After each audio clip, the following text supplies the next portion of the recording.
నమస్తే. నేను విజయ్. చైనాలో మరో వైరస్ ఇప్పుడు కలవరపెడుతుంది. ముఖ్యంగా చైనాలో ఈ కొత్త వైరస్ రావడంతో అక్కడ ఉన్నటువంటి చాలామంది రోగులంతా కూడా హాస్పిటల్‌లో జాయిన్ అవుతున్నారు. సో దీనికి సంబంధించి అసలు ఈ వైరస్ ఏంటి? HMPV virus. ఈ వైరస్ కోవిడ్-19కి సంబంధించినటువంటి వైరస్ లాంటి లక్షణాలనే కలిగి ఉంది. దీనివల్ల ఎలాంటి ప్రమాదం ఉంటుందో మనతో పాటు లైవ్‌లో వివరించడానికి స్క్రీన్ మీద ఉన్నారు డాక్టర్ విజయ్ భాస్కర్ గారు. సార్ నమస్తే సార్. నమస్కారం. సార్ అసలు ఈ హెచ్ఎంపీవీ వైరస్ అంటే ఏంటి? దాని గురించి కొంచెం డీటెయిల్డ్‌గా ఒకసారి మాకు ఎక్స్‌ప్లెయిన్ చేయగలుగుతారా మా వ్యూవర్స్‌కి? హెచ్ఎంపివి వైరస్ అన్నది ఇట్స్ నోన్ వైరస్ అండి. ఇది హ్యూమన్ మెటా న్యూమోనియా వైరస్ అనుకోండి. ఇట్ ఈస్ లైక్ ఇక్కడే మీకు అర్థమైపోయింది. న్యూమో వైరస్ అంటే ఇట్స్ కన్సర్న్ టు లంగ్స్, ఊపిరితిత్తుల వ్యాధి. ఇది కోల్డ్ వెదర్స్ లో, వింటర్ సీజన్స్ లో ఎక్కువగా వ్యాప్తి చెందుతుంది.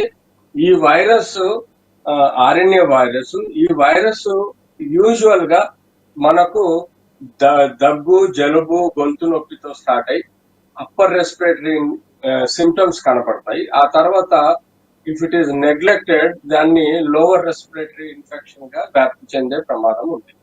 సో ఈ వైరస్ యూజువల్ గా ఈ చిల్డ్రన్స్ లో ఎక్కువగా వ్యాప్తి చెందుతుంది. అంతేకాకుండా అబోవ్ 60 years ఉన్న వృద్ధులలో, ఓల్డ్ ఏజ్ వాళ్ళల్లో ఎక్కువగా వ్యాప్తి చెందుతుంది. ఇది ఈ వైరస్ యొక్క లక్షణాలు బేసిక్ గా రెస్పిరేటరీ ఇన్ఫెక్షన్ గా భావించడం జరుగుతుంది. సో ఇందులో మనము ఈ వైరస్ లో ఎక్కువగా చూస్తే, దీని యొక్క షేప్ చూస్తే మీకు కనబడేది ఏంటంటే, చూడండి, ఈ వైరస్ యొక్క వ్యాప్తి అన్ని వైరస్ ఒకే విధంగా కనబడ్డాయి. ఇందులో స్పెసిఫిక్ గా ఈ వైరస్ మనకు డిటర్మైన్ అయ్యేది సరౌండింగ్ ఈ మధ్యలో ఆర్ఎన్ఏ వైరస్ ఉంటుంది. ఒకసారి జూమ్ చేసి చేయగలరా? సో ఈ వైరస్ యొక్క చూడండి వ్యాప్తి చెందేది హ్యూమన్ మెటా న్యూమో వైరస్ అనేది ఇలాంటి మార్ఫలాజికల్ చేంజెస్ లో ఉంటాయి. ఇది ఎక్కువగా ఫ్లూ, న్యూమోనియా లేకపోతే ఇన్ఫ్లుయెన్జా వైరస్ లాగానే ఉంటుంది. దీని యొక్క వ్యాప్తి మాత్రం ఇప్పుడున్న హెచ్ఎంపీవి చైనాలో ర్యాపిడ్ గా వ్యాప్తి చెందుతోందనే ఒక ఆందోళన మనకు తెలియవచ్చింది. కాబట్టి ఈ యొక్క వైరస్ చైనా నుంచి ఇప్పుడు వచ్చే ట్రాన్స్పోర్టర్స్ ఎవరైతే వస్తారో దాని నుంచి ఇక్కడ వ్యాప్తి చెందే ప్రమాదం. ఇది దాదాపుగా 5 నుంచి 7 రోజుల వరకు మన బాడీలో ఉంటుంది. ఈ బాడీలో వైరస్ 7 రోజుల తర్వాత ఆటో ఇమ్యూన్ సిస్టమ్, అంటే మన బాడీలో ఉన్న రోగ నిరోధక శక్తి బలంగా ఉంటే పర్వాలేదు.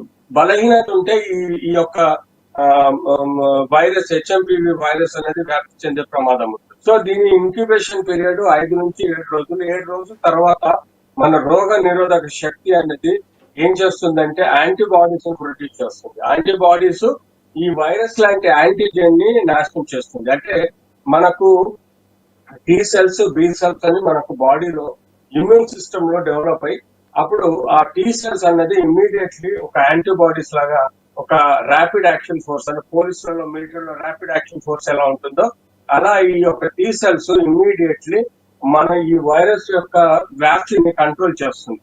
అలా మనము దీని నుంచి ఎస్కేప్ అవుతాం. అంటే మనకు 7 రోజుల్లో ఈ యొక్క వైరస్ నాశనం చేసి మనం రికవర్ అయ్యే ఆస్కారం ఉంది. ఈ లోపల సూపర్ యాడెడ్ బ్యాక్టీరియల్ ఇన్ఫెక్షన్ కానీ ఈ సీజన్ లో పిల్లల్లో కానీ, వృద్ధులలో కానీ, లేకపోతే రోగ నిరోధక శక్తి వీక్ గా ఉన్న వాళ్ళల్లో ఈ 5-7 రోజుల్లో సపోజ్ ఈ వైరస్ ఇన్ఫెక్షన్ తో సూపర్ యాడెడ్ బ్యాక్టీరియల్ ఇన్ఫెక్షన్ కానీ లేకపోతే నెగ్లెక్ట్ చేస్తే ఇది అప్పర్ రెస్పిరేటరీ నుంచి, అంటే అప్పర్ రెస్పిరేటరీ అంటే ముక్కు, నోరు, గొంతు నుంచి ఇది లోవర్ రెస్పిరేటరీ అంటే మొత్తం ఊపిరితిత్తులో వ్యాప్తి చెందినప్పుడు అది సివియారిటీ పెరిగి లంగ్ యొక్క డ్యామేజ్ చేయడం వల్ల అది ICU, respiratory intensive care, ventilator పోయే ప్రమాదం. సో ఇది self limiting disease. Self limiting disease అంటే మనకు ఒక సిస్టమ్ బాడీలో ఉంది రోగ నిరోధక, దాంతో మనం కొన్ని లక్షల వైరస్ మన చుట్టూ తిరిగినా కూడా మనం కాపాడుకోగలుగుతున్నాం.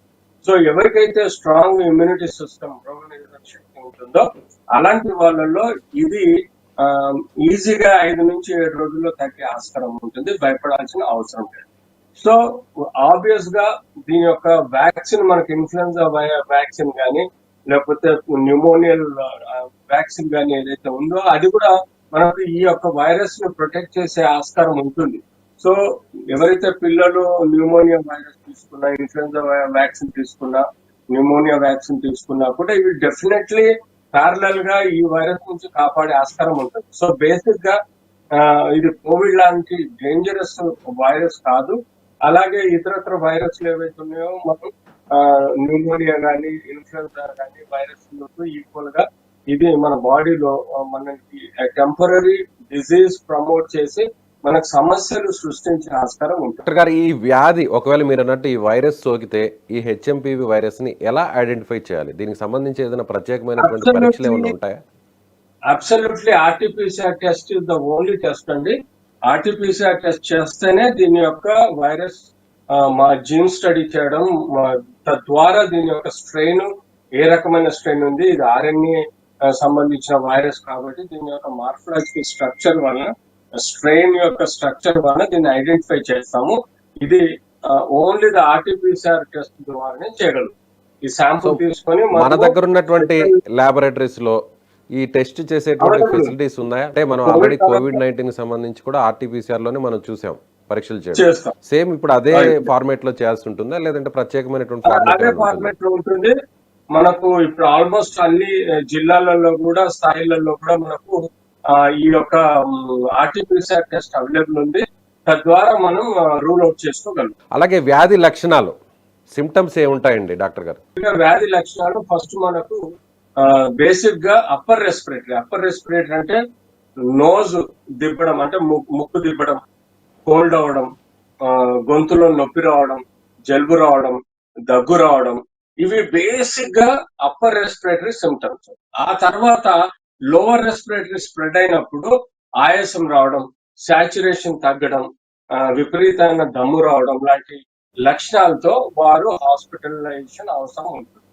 బట్ యూజువల్ గా ఇది 5 నుంచి 7 రోజుల్లో సెల్ఫ్ లిమిటింగ్ డిసీజ్ కాబట్టి ఏదైతే మన బాడీలో రోగ నిరోధక శక్తి యాంటీబాడీస్ ప్రొడ్యూస్ చేసి ఇమ్మీడియట్లీ ఈ శత్రువు లాంటి వైరస్ యొక్క యాంటీజెన్ ని నాశనం చేస్తుంది కాబట్టి మనకు 5 నుంచి 7 రోజుల్లో రికవరీ అవుతారు. బేసిక్ సిమ్టమాటిక్ ట్రీట్మెంట్ తీసుకుంటే సరిపోతుంది. అంటే దగ్గులకు, జలుబుకు, కోల్డ్ కి, లేకపోతే ఇతరత్ర ఏవైతే బేసిక్ సిమ్టమ్స్ ఉంటాయో వాటికి తీసుకోవాల్సిన వైద్యం తీసుకుంటే సరిపోతుంది. బట్ దీని గురించి పెద్దగా ఆందోళన చెందాల్సినటువంటి అవసరం అయితే లేదంటారు.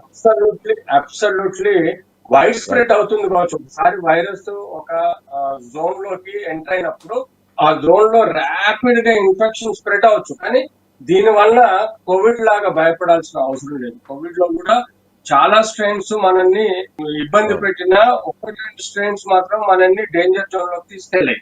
అలాగే ఈ హెచ్ఎంపీవి వైరస్ కూడా మనల్ని ర్యాపిడ్ స్ప్రెడ్ అవ్వచ్చు. ఈ జోన్ లో వచ్చేసి ఒక ఇన్ఫెక్టెడ్ పర్సన్ 10 మందికి ఇన్ఫెక్ట్ చేయడానికి క్షణాల్లో పట్టొచ్చు. కానీ దీని యొక్క వ్యాప్తి ఎంత ఉన్నా కూడా అంత ఫాస్ట్ గా ఇమ్యూన్ సిస్టమ్ స్ట్రాంగ్ గా ఉంటే రికవరీ అవడానికి ఆస్కారం ఉంటుంది. సో నేను అనేది ఏంటంటే ఈ సీజన్ లో పిల్లలని చాలా జాగ్రత్తగా స్కూల్లో పంపాలనుకుంటే ప్రాపర్ గా మాస్క్ ధరించడము, ప్రాపర్ కేర్ తీసుకోవడం, పిల్లల్ని ఆడే ప్రదేశాల్లో శుభ్రంగా ఉంచడం, స్కూల్ యాజమాన్యము, టీచర్స్ గ్రౌండ్ లో జాగ్రత్తగా ఉంచడం, పిల్లల్ని శుభ్రంగా ఉంచడం, జాగ్రత్తలు తీసుకుంటూ వాళ్ళకి అవసరం ఉంటే న్యూమోనియా వ్యాక్సిన్ ఉంటుంది, ఇన్ఫ్లుయెన్జా వ్యాక్సిన్ ఉంటుంది, అది వేసి వాళ్ళని పిల్లల్ని స్కూల్ పంపడం, ప్రాపర్ కేర్ తీసుకోవడం అనేది పేరెంట్స్ అండ్ స్కూల్ యాజమాన్యం రెస్పాన్సిబిలిటీ.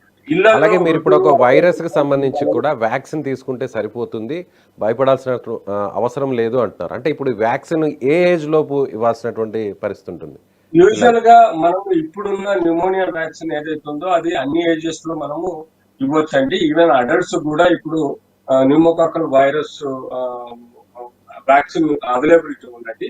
ఇన్ఫ్లుయెన్జా వ్యాక్సిన్ కూడా అవైలబిలిటీ ఉంది కాబట్టి తద్వారా మనకు యాంటీబాడీస్ మన రోగ నిరోధక శక్తిలో యాంటీబాడీస్ ప్రొడ్యూస్ చేయబడి ఉంటాయి. వాటి వల్ల మనం వాటిని బి సెల్స్ అంటామండి. బి సెల్స్ అంటే రిజర్వ్ పోలీస్ లాగా ఉంటుంది. ఎప్పుడైతే ఈ వ్యాక్సిన్ వల్ల మనకు బి సెల్స్ బాడీలో ప్రొడ్యూస్ అయి ఉంటాయి, ఎప్పుడైతే ఈ వైరస్ మన బాడీలో ఎంటర్ అవుతుందో అది మెమరైజ్ సెల్స్ ద్వారా రికగ్నైజ్ చేసుకొని ఈ యొక్క స్పెసిఫిక్ వైరస్ ని ఈ యొక్క vaccine B cells, T cells ని ప్రొడ్యూస్ చేసి యాంటీజెన్ ని నాశనం చేసే ఆస్కారం.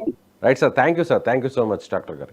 ఇది డాక్టర్ విజయభాస్కర్ గారు చెప్తున్నట్టుగా ప్రస్తుతానికి ఈ వైరస్ చైనాలోనే ఉంది. సో ఇది చైనా నుంచి చాలా ఫాస్ట్గా వ్యాప్తి చెందే అవకాశం ఉంది. అయితే ఇది ప్రాణాంతకమైనటువంటి వైరస్ కాదు, కాకపోతే ర్యాపిడ్గా ఇది ఇన్ఫెక్షన్ అవుతుంది. ఒక వ్యక్తి నుంచి 10 మంది వ్యక్తులు కూడా ఈ వైరస్ సోకే ప్రమాదం కూడా ఉంది. అయితే ముఖ్యంగా చిన్నపిల్లలు, అదేవిధంగా 60 సంవత్సరాల వయసు దాటిన వారు అప్రమత్తంగా ఉండాలని చెప్తాను. ముఖ్యంగా ఇన్ఫ్లుయెంజా, న్యూమోనియా వ్యాక్సిన్ వేసుకున్న వారికి పెద్దగా ఇబ్బంది ఉండదు. కాకపోతే ఈ వైరస్ సోకిన తర్వాత 5 నుంచి 7 రోజుల పాటు ఈ వైరస్ బాడీలో ఉంటుంది. కాబట్టి స్కూల్కి వెళ్ళేటువంటి చిన్నపిల్లలకు మాస్క్ తప్పనిసరి అని డాక్టర్ గారు చెప్తున్నారు. Thank you so much.